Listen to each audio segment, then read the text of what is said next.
દેશમાં ચોમાસાને લઈને વધુ એક ખરાબ સમાચાર છે। સુપર ટાઇફૂન બાવી વધારશે ભારતને મુશ્કેલી।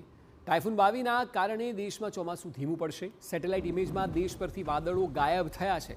વાવાઝોડાની અસરને પગલે ગુજરાત માટે ચિંતાજનક સમાચાર છે। દેશમાં ચોમાસું પૂરેપૂરું બેસી ગયું છે, પરંતુ જે તસવીરો આજે સામે આવી તે ચિંતા ઉપજાવનારી છે। હવામાન વિભાગની સેટેલાઇટ ઇમેજમાં મધ્ય ભારતમાં ચોમાસું એક્ટિવ છે।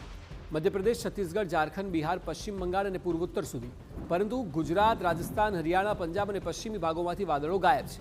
અહીં આગામી દિવસોમાં વરસાદની શક્યતાઓ ઓછી દેખાઈ રહી છે।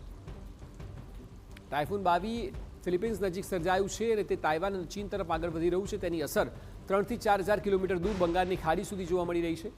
જ્યાં સુધી આ વાવાઝોડું ચીન નહીં પહોંચે ત્યાં સુધી બંગાળની ખાડીમાં વરસાદ લાવનારી નવી સિસ્ટમ બનવાની આશા નથી અને આવી સ્થિતિમાં 2 દિવસ પછી દેશના ઘણા ભાગોમાં વરસાદ ઓછો થઈ શકે છે। સારો વરસાદ મેળવવા માટે આગામી અંદાજે 1 અઠવાડિયા સુધી રાહ જોવી પડશે।